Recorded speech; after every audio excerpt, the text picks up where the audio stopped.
She froze the moment he stepped to the counter. Not because she recognized him, but because fear had already taught her what men like him could do. The Mafia boss noticed her hands shaking as she scanned his items. Too fast, too careful, eyes glued to the register. When their eyes met, she flinched. That was when he realized. The fear had nothing to do with him, and everything to do with what would happen after he left. The convenience store sat on the corner of 8th and Monroe, wedged between a closed laundromat and a check-cashing place with bars on the windows. The fluorescent lights inside buzzed like trapped insects, casting everything in a sickly yellow glow that made even fresh produce look days old. Johnny DeSantis didn't usually shop for himself. He had people for that. People who filled his refrigerator, stocked his wine cellar, ensured his espresso machine never ran dry. But tonight, at 11:47 p.m., he'd been driving back from a meeting that had run late. The kind of meeting that happened in back rooms of restaurants that stayed open just for him. And he'd realized he was out of cigarettes, the American spirits he preferred, the light blue pack. His driver had offered to stop anywhere, but Gianni had waved him off. He'd noticed this store before, on this route he sometimes took, when he wanted to think, when he wanted to drive through neighborhoods that reminded him where he'd come from, even if he could never go back. The bell above the door chimed as he entered. The store was nearly empty. One customer, an older man in a security guard uniform, stood near the refrigerated section, deciding between energy drinks. The man glanced up when Gianni entered, then quickly looked away. People always looked away. Gianni had that effect. 6'2", broad-shouldered, with the kind of face that looked like it had been carved from marble and then cracked by experience. His suit was Italian, his watch was Swiss, and his presence filled rooms whether he wanted it to or not. He moved toward the counter, scanning the shelves behind it for his brand. That's when he saw her. The cashier stood perfectly still behind the register. Her hands pressed flat against the counter like she was trying to keep herself from floating away.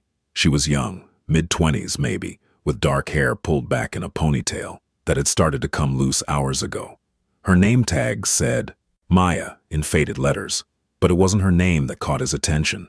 It was the way she was breathing. Short, shallow breaths through her nose, the kind of breathing people did when they were trying not to be noticed, when they were trying to disappear.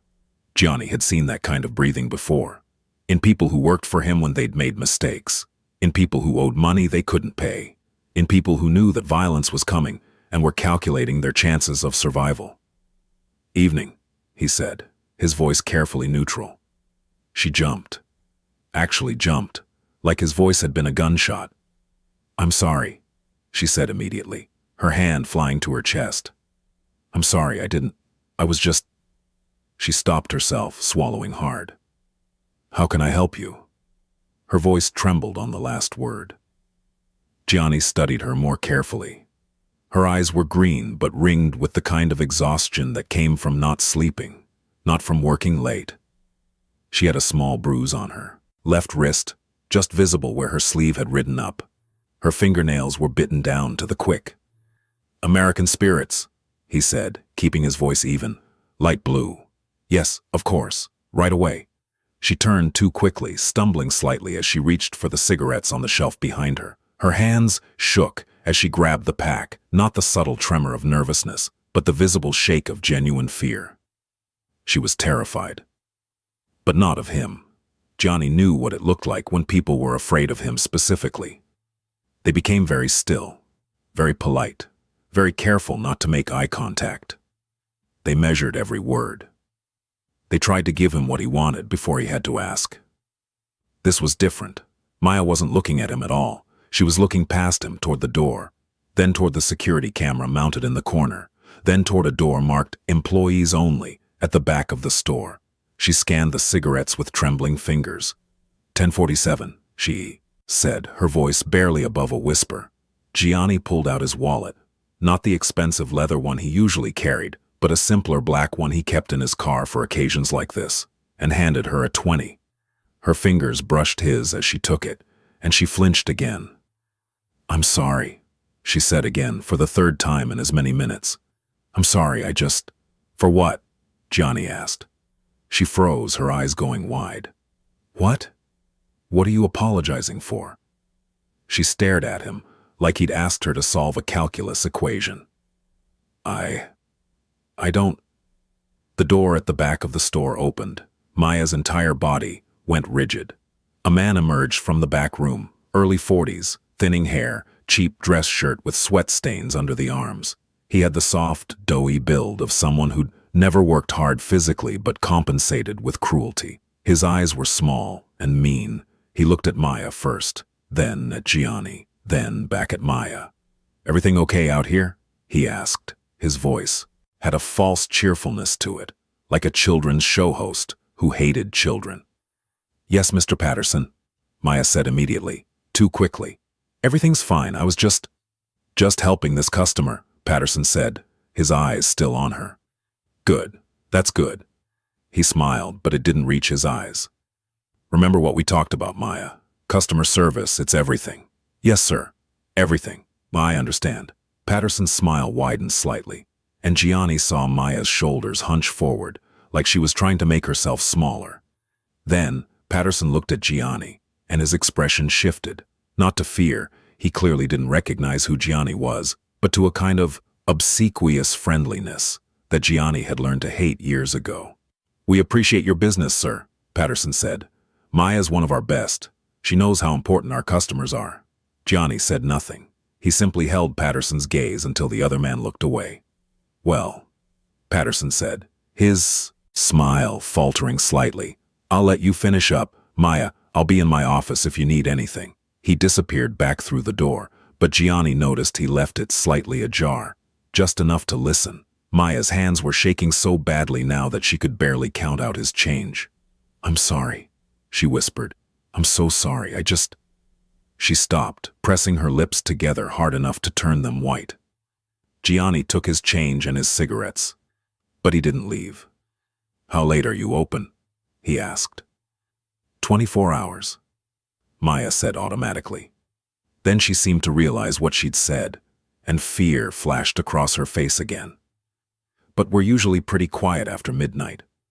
Most people, they go to the bigger stores, the ones with more selection. I mean, if you need something else, if the cigarettes aren't..." "They're fine," Gianni said. She nodded quickly, still not quite looking at him. Gianni walked toward the door.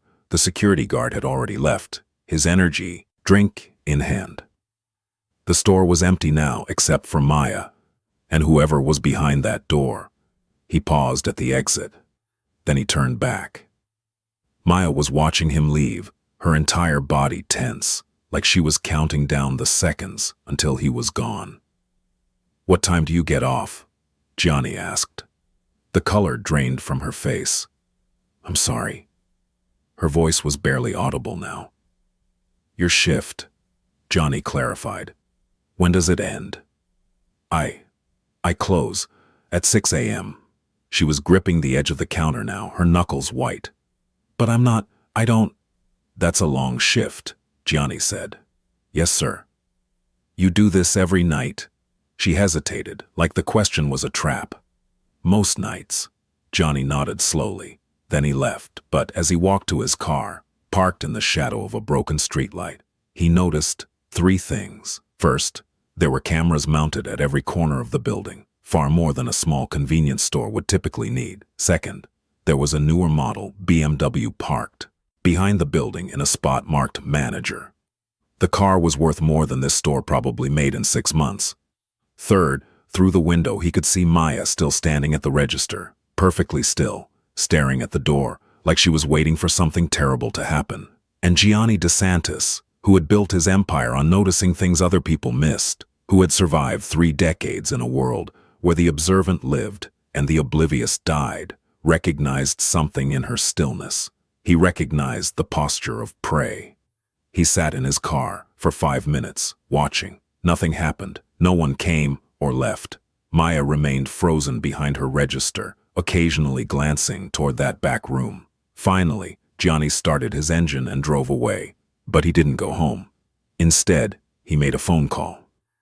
"Tony," he said when his head of security answered, "I need you to look into something." Gianni didn't return to the store the next night. He'd learned a long time ago that patterns made you predictable, and predictable made you dead. Besides, he had other business to attend to, a shipment that needed clearing through customs, a restaurant owner who thought he could renegotiate their arrangement, a city councilman who needed to be reminded why he'd been elected. But on the third night, at 11:52 p.m., he found himself driving down 8th Street again. The store looked exactly the same. Same flickering neon sign advertising lottery tickets, same grime on the windows, same sense of barely controlled decay that seemed to permeate this whole neighborhood. Different car behind the building, though, not the BMW. A beat-up Honda Civic with a dented passenger door. Johnny parked and went inside. The same bell chimed, the same fluorescent lights buzzed, and there was Maya, behind the same register, wearing the same exhausted fear, like a second skin. She looked up when he entered, and something flickered across her face. Not quite recognition, they'd only met once, but something close to it. A kind of weary familiarity with the type of man who walked into convenience stores after midnight in expensive suits. "Good evening," she said. Her voice was steadier tonight, more practiced. Gianni noticed immediately that her makeup was heavier than before, covering something on her cheek. Her sleeves were longer too, despite the warmth of the store. "Coffee," he said, gesturing toward the self-serve station in the corner. "Of course, help yourself." She almost smiled, but it died before it reached her eyes. "Cream and sugar are on the counter." Johnny walked to the coffee station. The coffee looked like it had been sitting there since the morning shift, thick and dark as motor oil. He poured himself a cup anyway, not because he wanted it, but because it gave him an excuse to spend more time in the store. To watch. There was one other customer tonight, a young woman browsing the magazine rack, occasionally checking her phone. A college student, probably, killing time between shifts or classes. Johnny added cream to his coffee, stirring slowly, while he observed the store's layout in his peripheral vision. The security cameras weren't just numerous. They were expensive, high definition, the kind used by banks and casinos, not corner stores. And they were all angled toward the register, toward the door, toward the aisles, not toward the back room. Interesting. He walked back to the counter. Maya was entering something into the computer, her fingers moving quickly across the keys. When she saw him approach, she straightened immediately, her hand moving to smooth her ponytail. That gesture. He'd seen it before too. Women in his clubs did it when certain men approached. A kind of preemptive grooming, making themselves presentable for someone whose displeasure had consequences. "Just the coffee?" she asked. "And these?" He grabbed a pack of gum from the display near the register. He didn't chew gum, but it didn't matter. She rang it up. Her hands were steadier tonight, but he noticed she kept glancing at the time on the register display. 11:58 p.m. 2 minutes until midnight. "375, she said. Johnny handed her a 5. "Keep the change." "Oh, I can't." She stopped herself, pressing her lips together. "Thank you. That's very kind." But she didn't put the money in the tip jar near the register. Instead, she carefully folded it and slipped it into her pocket, glancing toward the back room as she did. The door was closed tonight, but Gianni could see light underneath it. "Busy night?" he asked. Maya's eyes widened slightly, like she wasn't used to customers making conversation. "Not really. It's usually pretty quiet after midnight, until the bars close around 2. She paused.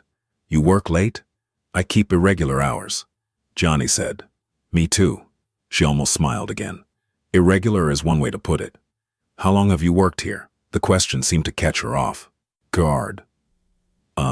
8 months, almost 9 now." "Long shifts?" "Yeah." She looked down at the counter. "The money's okay, though, better than most places." It was a lie.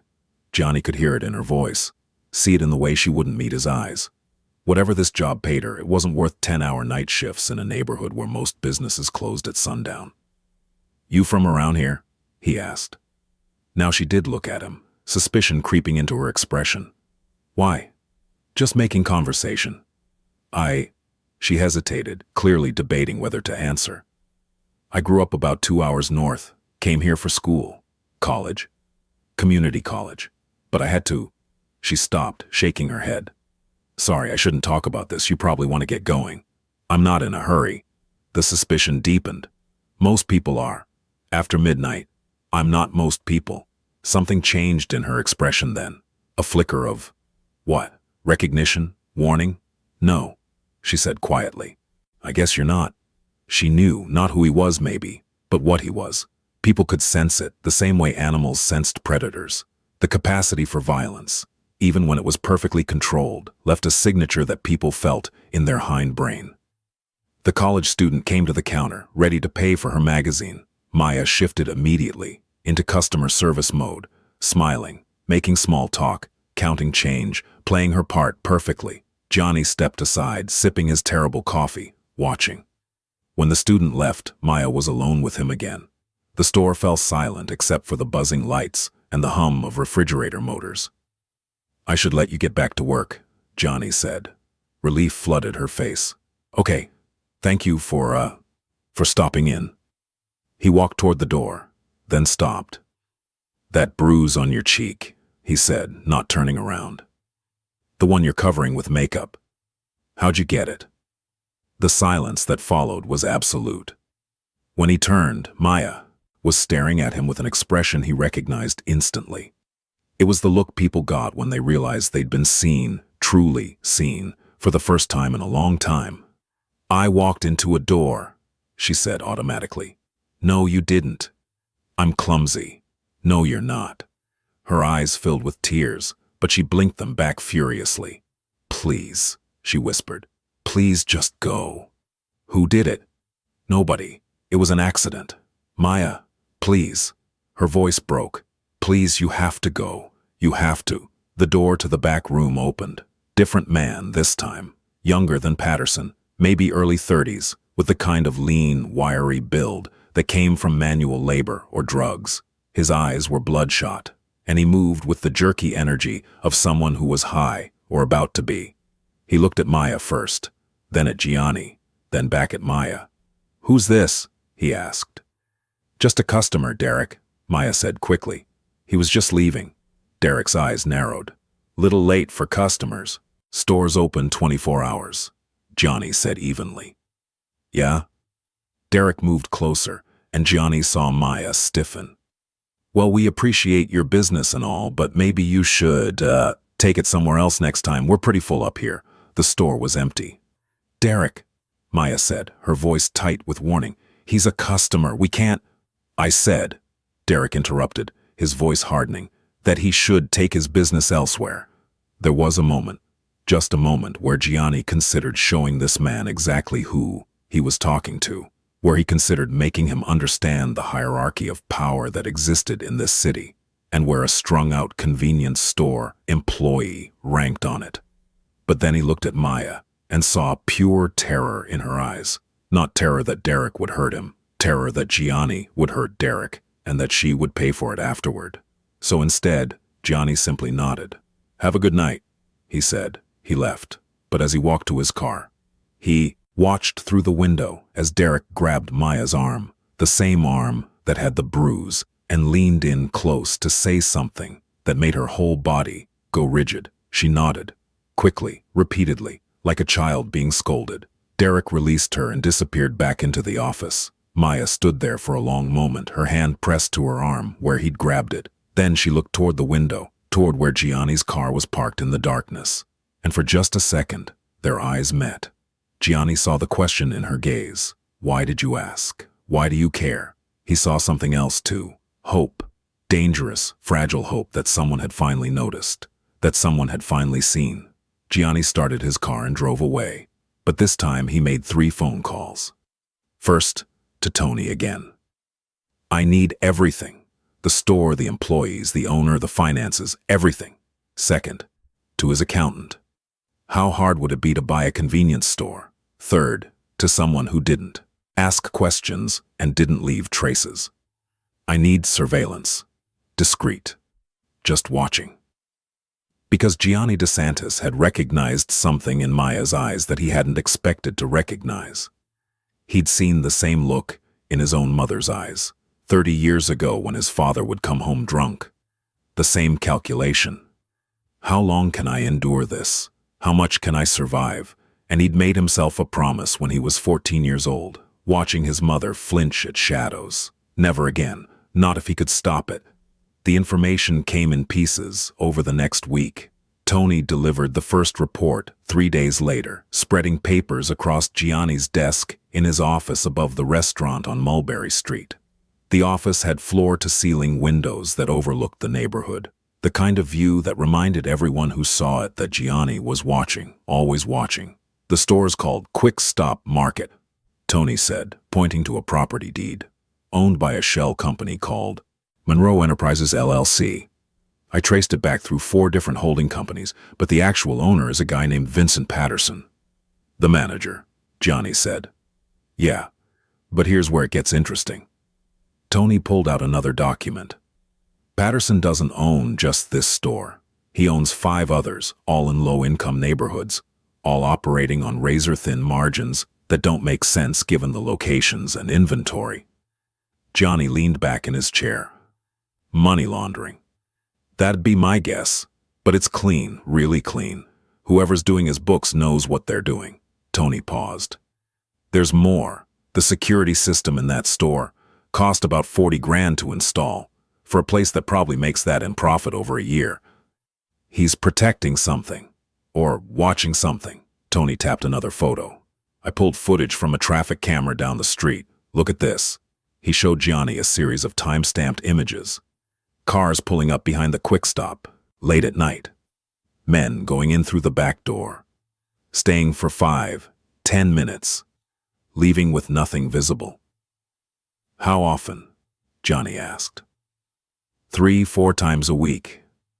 Always between 1 and 3 a.m. Always different guys, but..." Tony pulled out more photos. "I ran facial recognition on a few of them. Small-time dealers, mostly. Couple of enforcers for the Lucci family." The Lucci family. Gianni's jaw tightened. They'd been encroaching on his territory for months, operating in neighborhoods he'd controlled for years. He'd been preparing to address it, but quietly, carefully. Violence was expensive and drew attention. "So Patterson's running a drug operation out of the store," Gianni said. "Looks like it. Using the legitimate business as cover. Smart, actually. Who's going to suspect a shitty convenience store?" Tony hesitated. "You want me to handle it?" "No." Gianni's voice was flat. "Not yet. What about the girl?" Tony's expression shifted. "Maya Reyes, 26. No, criminal record. Came here 4 years ago from upstate. Place called Millbrook. Started at community college. Dropped out after 2 years. Why?" "Records don't say. But she started working at the Quick Stop about 9 months ago. Before that, she worked at a diner that closed. And before that, a laundromat." Tony paused. "She's sending money home. I tracked wire transfers, about $400 a month every month to a woman named Rosalie Reyes in Millbrook." "Mother?" "Probably. I'm still digging, but it looks like Rosalie's been in and out of hospitals, medical bills, a lot of them." Gianni absorbed this. $400 a month out of a cashier's salary. That was why Maya was working 10-hour night shifts. Why she couldn't afford to quit. "What about the bruises?" he asked. Tony shifted uncomfortably. "I put a guy on surveillance like you asked. She shows up to work with new ones every few days, different locations, arms, sometimes her face, once her neck. She covers them with makeup and long sleeves. Who's hitting her? That's where it gets complicated." Tony pulled out another photo. The guy from the back room, Derek Simmons. He's Patterson's cousin. Also has a record. Assault, possession, couple of parole violations. He lives in the apartment above the store with his girlfriend. "Which means he's there watching her all night," Gianni said. "Yeah, but it's not just him." Tony showed another photo. "This is Maya's boyfriend, or ex-boyfriend. It's hard to tell. Guy named Aaron Chen, works at a warehouse during the day, shows up at the store sometimes late at night. I've got footage of them arguing." Gianni studied the photo. Aaron was young, maybe late 20s, with the kind of boyish face that probably made people trust him. But Gianni saw the tension in his posture, the way his hand was raised in the picture, finger pointing at Maya's face. "Arguments physical?" he asked. "My guy says yes. Last week, Aaron showed up at 2 a.m., started yelling at her about money. Maya tried to calm him down, said something about needing to send it to her mom. He grabbed her by the throat, pushed her against the wall. Tony's voice went flat. Derek came out, told Aaron to take it outside. Not because he gave a shit about Maya, just didn't want the cameras catching it. Johnny's hands curled into fists on the desk. So she's trapped, he said quietly. Can't quit because she needs the money. Can't report the abuse because she needs the job. Can't escape the boyfriend because she's probably financially dependent on him too. Looks like it. Tony hesitated. Boss, I gotta ask, why do you care? She's not family, she's not in the business. She's just some girl or working a shitty job. Johnny didn't answer immediately. Because how did you explain that sometimes you saw yourself in strangers? That sometimes the past reached up and grabbed you by the throat, demanding that you do something, anything to keep history from repeating? Just keep watching, he said finally. I want to know her routine. I want to know when Patterson's there, when Derek's there, when the boyfriend shows up. I want to know who else is involved in whatever they're running through that store. You planning to move on it? I'm planning to understand it first. Johnny stood, walking to the window. You don't break something before you know how it works. That's how you create collateral damage. Tony gathered his papers. All right, boss. I'll keep you updated. After he left, Gianni stood at the window for a long time, looking out at the neighborhood below. At the families walking home from dinner, at the kids playing basketball under the streetlights, at the old men sitting on stoops, watching the world go by. He'd built his empire on understanding that everything was connected, that every action had consequences that rippled outward in ways you couldn't always predict, that the most dangerous move was the one you made without thinking. So he would think, he would watch, he would understand exactly what Maya was trapped in before he decided how to free her. He returned to the quick stop 2 nights later. This time he brought questions instead of assumptions. It was 12:45 a.m. when he walked in, and Maya was alone at the register. No Derek, no Patterson, no other customers, just Maya, surrounded by fluorescent lights and stale air and the quiet desperation of minimum wage. She looked up when he entered, and this time there was definite recognition in her eyes. You again, she said. Me again. Johnny grabbed a bottle of water from the cooler. Quiet tonight? It's Tuesday. Tuesday's always slow. She paused. Are you going to keep coming here? Does it bother you if I do? She thought about that. I don't know yet. Honest. He liked that. He brought the water to the counter. She rang it up, $2 even, and he handed her a 5 again. You don't have to keep tipping me, she said. I know. Then why do you? Because you're working a job that doesn't pay enough, sending money home to someone who needs it, and dealing with people who hurt you. Gianni met her eyes. The least I can do is tip. Her face went pale. How did you? I notice things. She swallowed hard. That's not normal. Normal people don't notice things like that. I'm not normal people. Yeah. Her voice was barely a whisper. I figured that out. They stood there for a moment, the fluorescent lights buzzing overhead, neither of them moving. Finally, Maya spoke. What do you want? She asked. Really? Because men like you, they don't come to places like this unless they want something. And I don't have anything to give. Men like me, Johnny repeated. Yeah. She lifted her chin slightly, a flash of defiance cutting through the fear. I know what you are. I grew up around guys like you, the ones who think they own everything, the ones who take what they want. And what do I want, Maya? I don't know, but it's not water at 1 a.m., I know that much. Smart. She was smart, smarter than she probably gave herself credit for. You're right, Johnny said. I don't need water. I have a refrigerator full of water, expensive water, water that costs more than you make in a week. Then why are you here? Because I saw something the first time I came in, and I can't unsee it. What did you see? A woman who's afraid, not of strangers, not of the neighborhood, but of the people who are supposed to keep her safe. Maya's eyes filled with tears, but she blinked them back furiously. You need to stop. Stop what? Stop looking at me like that, like you know, like you care. Her voice cracked. Because even if it's true, Even if you do care, it doesn't matter. You can't help me. Nobody can help me. Why not? Because... She stopped, glancing toward the back room, toward the cameras, toward the door. Because this is my life. This is what I chose. And if I try to change it, if I try to leave, people get hurt. What people? People I love. Your mother, Johnny said. She went absolutely still. How do you know about my mother? I told you, I notice things. That's not... You can't just... She pressed her hands to her face, breathing hard. You need to leave. Right now. Before Derek comes out. Before something happens. What's going to happen? I don't know. But every time someone pays attention to me, every time someone asks questions, it gets worse. So please, just take your water and go. But Gianni didn't move. What if I could make it stop? He asked quietly. What? The fear, the bruises, the having to choose between your mother and your safety. He leaned forward slightly. What if I could make all of it stop? Maya stared at him like he'd spoken a foreign language. You can't. What if I could? You can't, she repeated, but her voice wavered. Nobody can. This is how things are. No, Johnny said. This is how things have been. That doesn't mean it's how they have to stay. She shook her head, tears finally spilling over. You don't understand. Derek, he's watching.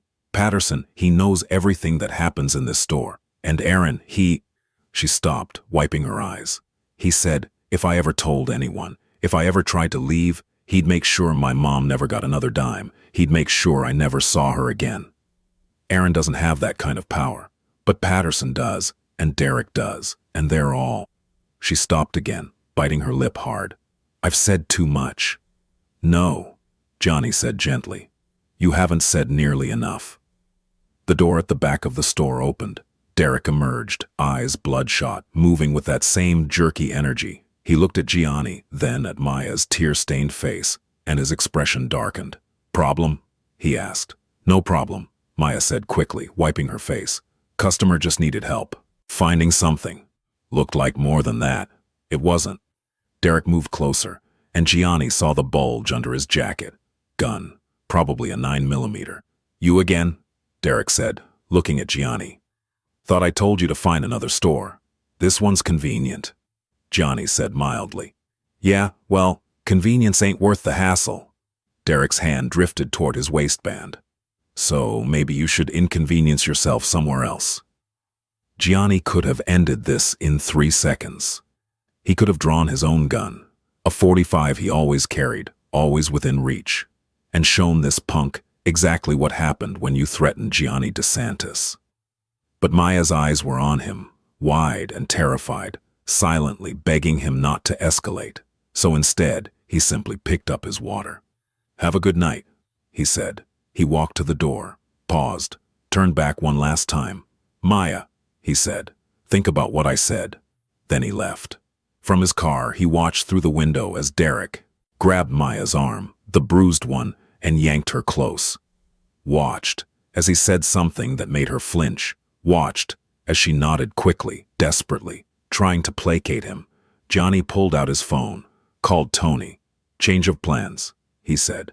I need to know everything about Derek Simmons and Aaron Chen, where they live, where they go, who they talk to, who they owe money to, everything. When do you need it? Yesterday.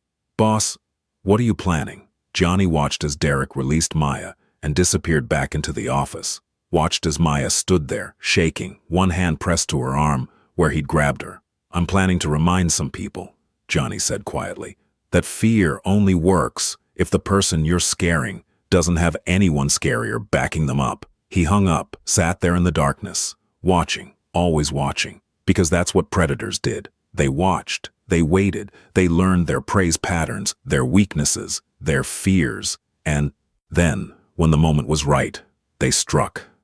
But Gianni wasn't hunting Maya. He was hunting the people who'd turned her into prey, and they had no idea what was coming. The information Tony delivered 2 days later painted a picture that was both clearer and uglier than Gianni had expected. They met in the back room of Rossini's, Gianni's restaurant, where the lighting was low and the walls were thick enough that conversations stayed private. Tony spread out files, photos, documents, the careful archaeology of other people's secrets. Derek Simmons, Tony began, tapping a police report. 3 assault charges, 2 convictions. Did 18 months in Rikers for beating his last girlfriend badly enough to put her in the hospital. Got out 2 years ago, violated parole twice. Somehow never went back. Someone protected him, Johnny said. Yeah, Patterson. Filed paperwork saying Derek was employed full-time, providing a stable residence. Parole board bought it. Tony pulled out another document. But here's the thing, Derek's not just Patterson's cousin. He's his enforcer. When Patterson needs someone roughed up, when he needs a message sent, Derek does it. And Maya? She's leverage. Tony showed surveillance photos. I tracked her routine. She doesn't just work at the Quick Stop.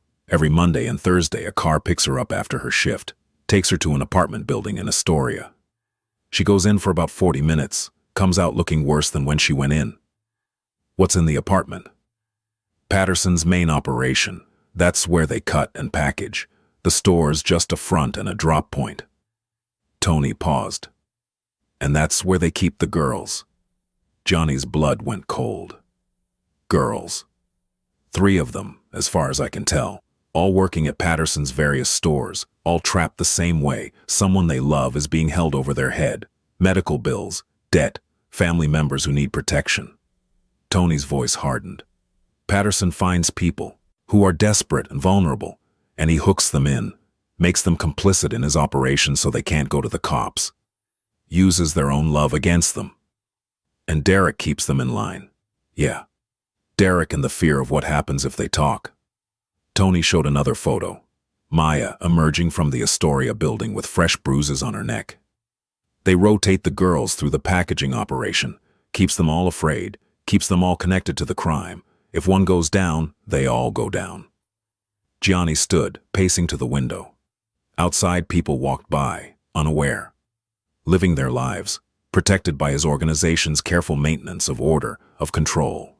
But Maya wasn't protected. None of those girls were. What about Aaron? He asked.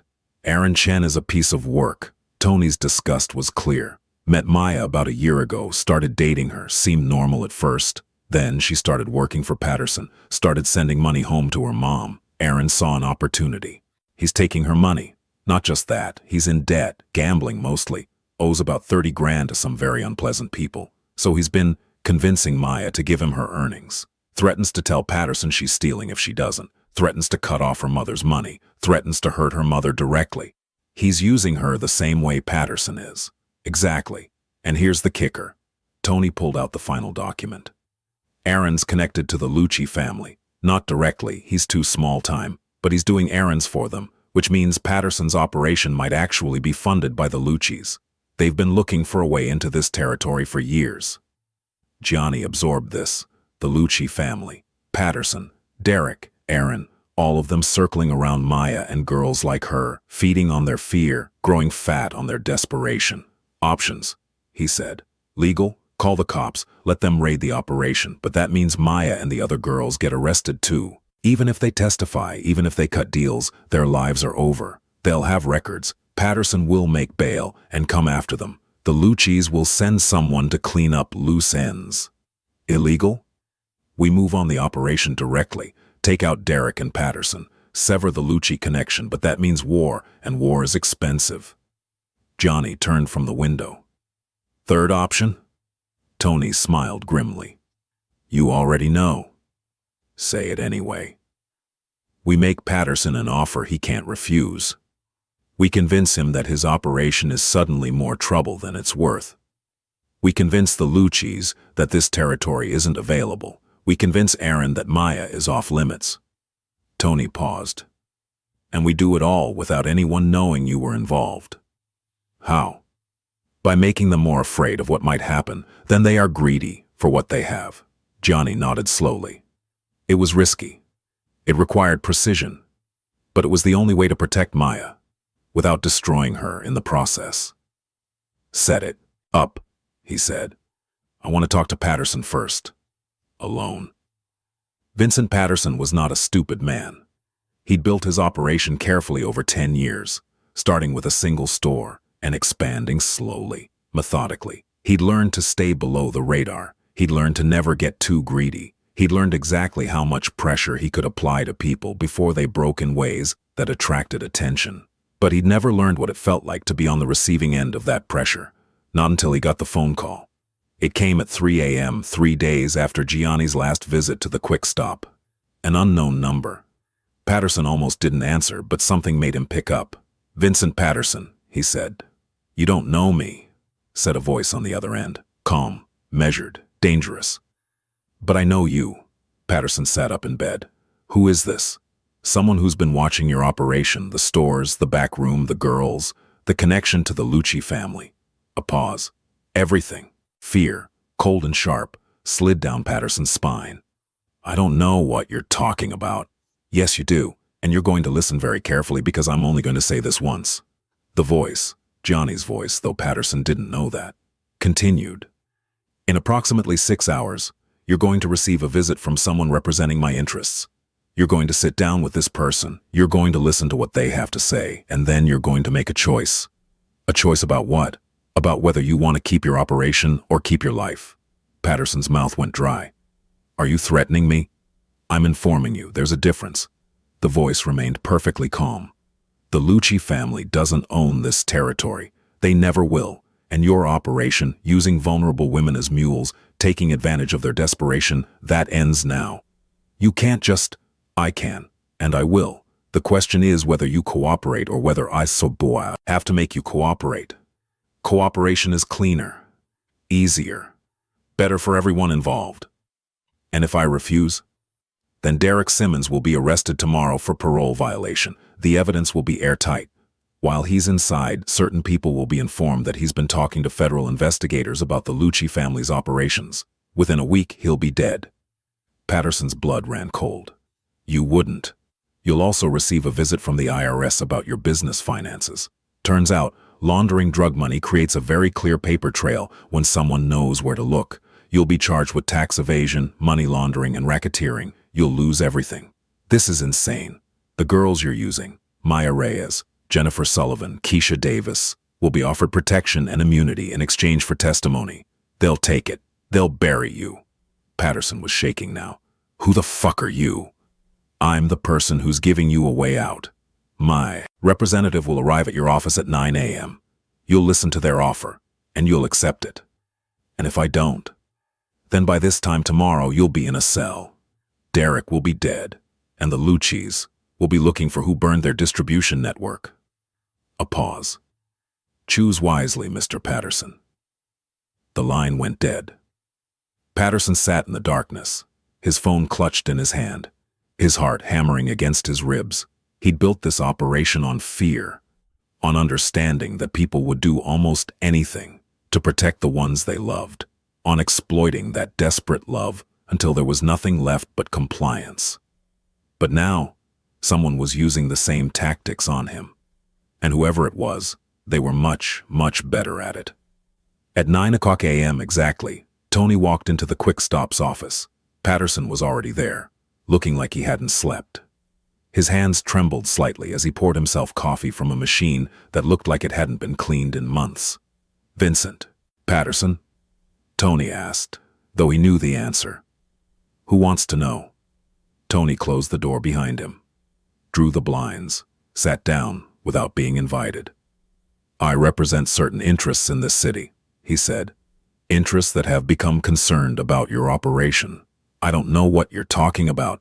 "Yes, you do, so let's skip the denial and get to the negotiation." Tony pulled out a folder, spreading documents across Patterson's desk. "This is what's going to happen. You're going to sell all 5 of your stores. The buyers are already lined up. Legitimate businesses, fair market value, clean transaction. The money will go into an account I've already set up for you.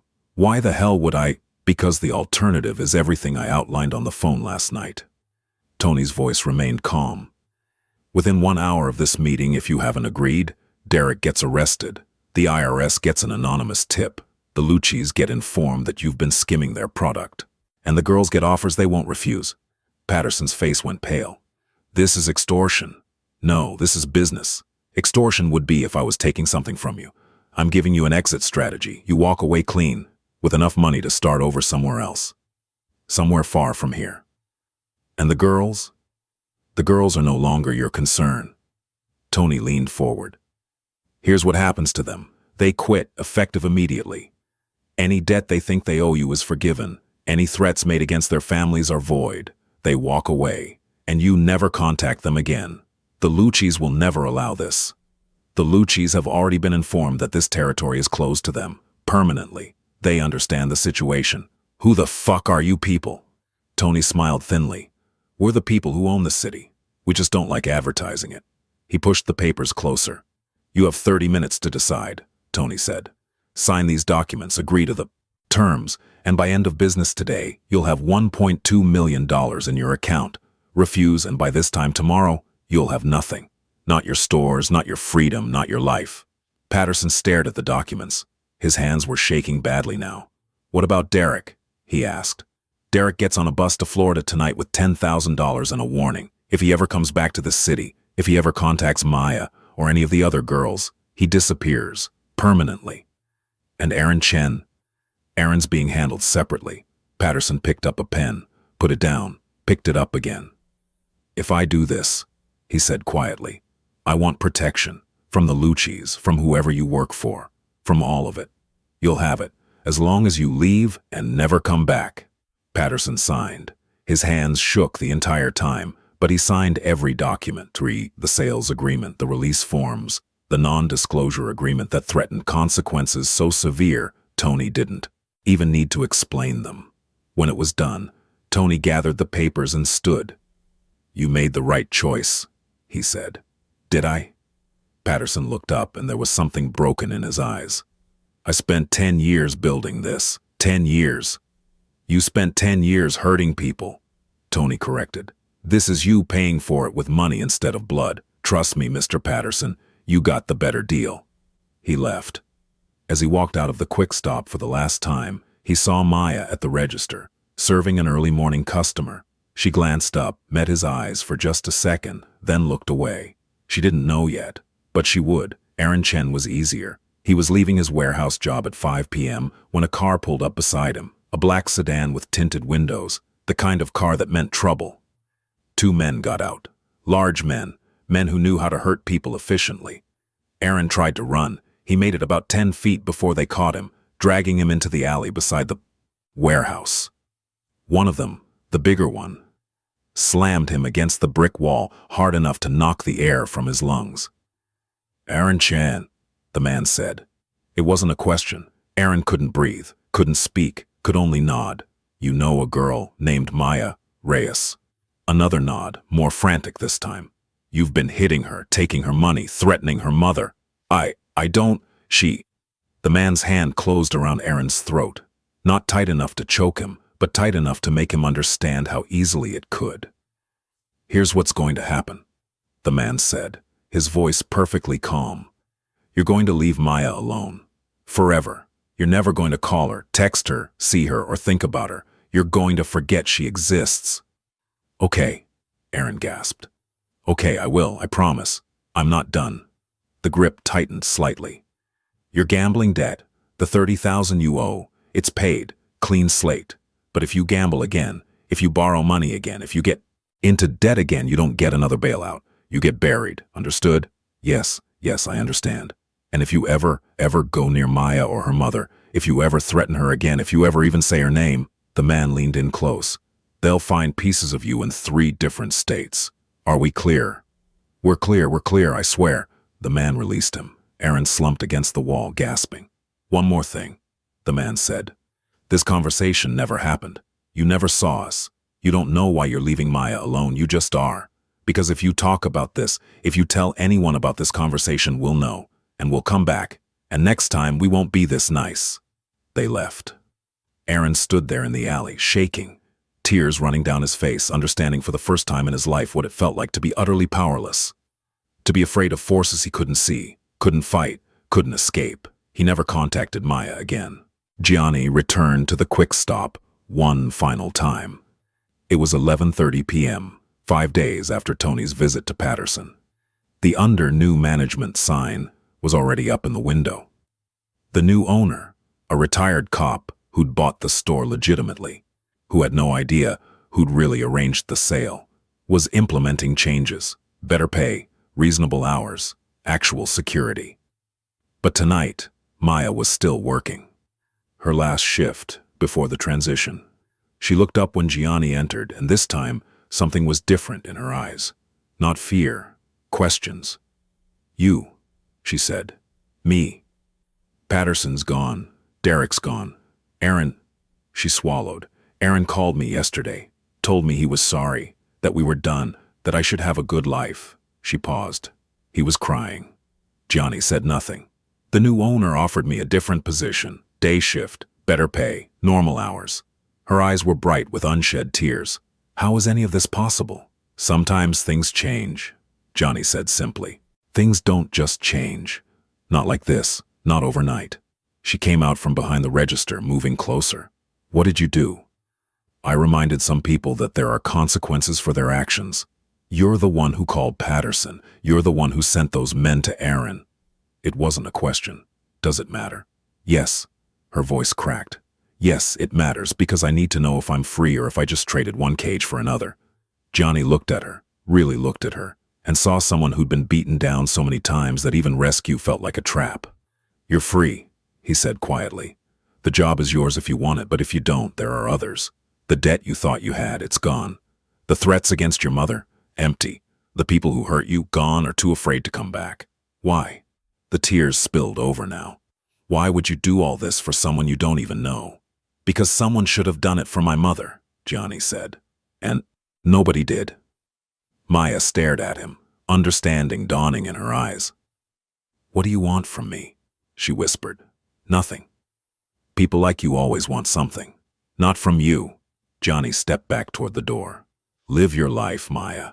Send money to your mother without having to choose between her and your safety. Work a job that doesn't destroy you. Find someone who treats you the way you deserve to be treated." He paused. "That's all I want. For you to have the chance my mother never had." "I don't even know your name," she said. "You don't need to. Will I see you again?" "No." She nodded slowly, tears still streaming down her face. Then, unexpectedly, she crossed the distance between them and hugged him. A brief, tight embrace that spoke of gratitude too big for words. When she stepped back, she was smiling through her tears. "Thank you," she whispered. "Whoever you are, thank you." Gianni nodded once. Then he turned and walked out of the quick stop. For the last time. As he drove away, he saw her through the window, standing in the fluorescent light, one hand pressed to her mouth, her shoulders shaking with sobs.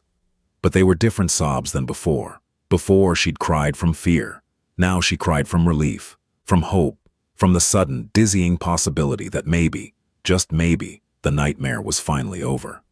3 months later, Gianni received a letter. It came to his office, addressed to "the man who helped me," care of Rossini's restaurant. The return address was from Millbrook, New York. Tony brought it to him, eyebrows raised. "Scanned for anthrax. It's clean." "Who's it from?" "Woman named Rosalie Reyes. Ring any bells?" Gianni took the letter, opened it. Inside was a single page, handwritten in shaky script. "Dear sir, I don't know your name. I don't know how to find you, but my daughter Maya told me that someone helped her when she needed it most. Someone who asked for nothing in return. I'm writing to say thank you, not just for what you did for Maya, but for what you did for me. You see, I was dying, the cancer was everywhere, and I couldn't afford treatment. Maya was killing herself trying to send me money, trying to keep me alive. But 3 months ago, everything changed. Maya's situation changed. She got a better job, and somehow, she won't tell me how, my medical bills got paid, all of them, by an anonymous donor. I'm in remission now. The doctors say I have a real chance. My daughter has a real chance. I don't know why you helped us. I don't know what we did to deserve your kindness, but I want you to know that you saved 2 lives, not just one. Thank you." With all my heart, Rosalie Reyes. Gianni read the letter twice. Then he folded it carefully and put it in his desk drawer, next to a photo he kept there.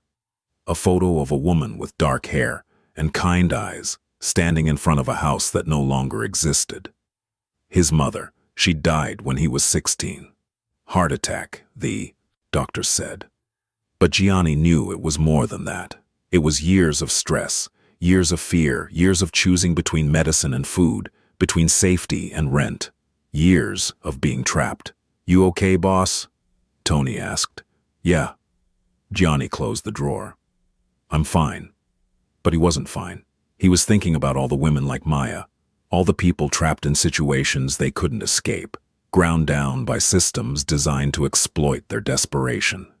He couldn't save them all, but maybe he didn't have to save them all. Maybe saving one was enough. 6 months after that night in the Quick Stop, Maya Reyes walked across a stage to receive her associate degree in business administration. She'd re-enrolled in community college after the new job gave her regular hours, after her mother's cancer went into remission, after Aaron disappeared from her life like smoke, after Derek and Patterson vanished so completely it was like they'd never existed. After everything changed, she scanned the audience as she received her diploma, looking for her mother in the crowd.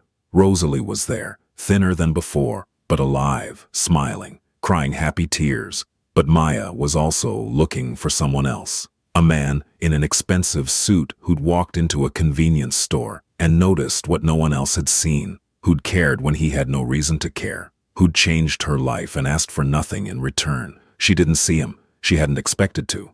But as she left the auditorium, diploma in hand, mother at her side, she saw a black sedan parked across the street. Tinted windows, the kind of car that meant something. The back window rolled down just an inch, just enough for her to see a hand raise in acknowledgement. Then, the window rolled up and the car drove away. Maya stood there on the sidewalk, watching it disappear into traffic. "Who was that?"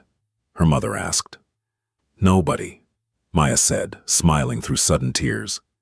"Just someone I used to know." But that night, when she got home to her small apartment, the one she could finally afford, in a building with actual security, she wrote a letter of her own. "Dear Sir, I don't know if this will reach you. I don't know if you'll read it, but I wanted you to know that I graduated today. Business administration. It's not much, but it's mine. My mom is doing better. She's in remission. She asks about you sometimes, asks how you knew to help us. I tell her I don't know because I don't, not really. But I think maybe you helped us because nobody helped someone you loved, and you didn't want history to repeat. If that's true, then I want you to know. It didn't repeat. You changed it. You changed everything. I'm going to start my own business someday. A real one. Something that helps people the way you helped me. I'm going to treat my employees fairly. I'm going to notice when they're afraid. I'm going to be the person who stops the cycle instead of continuing it. Because you showed me that's possible. Thank you for seeing me when I was invisible. Thank you for caring when you didn't have to. Thank you for giving me my life back. I hope you know what you did mattered. Always, Maya." She sent the letter to Rossini's restaurant, hoping it would find its way to him. It did. Johnny read it in his office, alone, with the city lights glittering outside his window. Then he put it in the drawer next to Rosalie's letter, next to his mother's photo, next to the other reminders of why he did what he did. Not for power, not for money, but for moments like this, moments when the powerful used their power to protect instead of exploit, moments when fear was replaced by hope, moments when someone who'd been invisible was finally seen. He closed the drawer, turned back to his work. There were other businesses to run, other territories to protect, other people who needed reminding that this city had rules, and those rules applied to everyone. But sometimes, late at night, when the city was quiet and the weight of his empire felt heavier than usual, Johnny would think about a terrified cashier in a convenience store, and he would remember that power wasn't about how much you could take, it was about how much you could give.